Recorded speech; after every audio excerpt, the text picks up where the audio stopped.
तो धूप रूप झारा लागत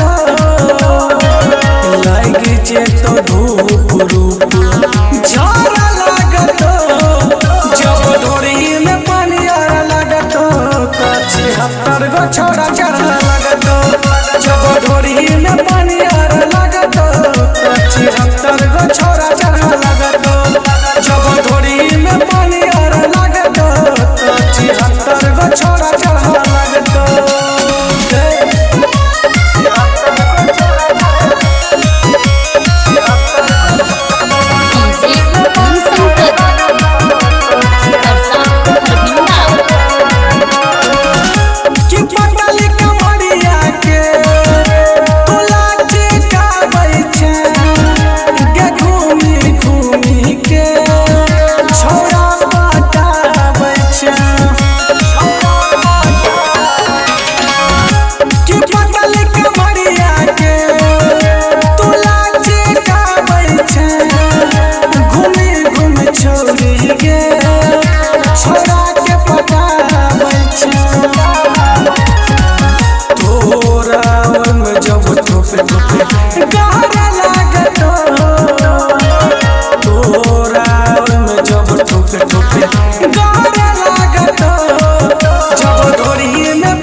छोरा चढ़े लागत जब डोरी में पानी आरे लागत 76 गो छोरा चढ़े लागत जब डोरी में पानी आरे लागत 76 गो छोरा चढ़े लागत।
छोरा चढ़े लागत जब डोरी में पानी आरे लागत 76 गो छोरा चढ़े लागत जब डोरी में पानी आरे लागत 76 गो छोरा चढ़े लागत। सुरेश रिकॉर्डिंग स्टूडियो सरसों पाही।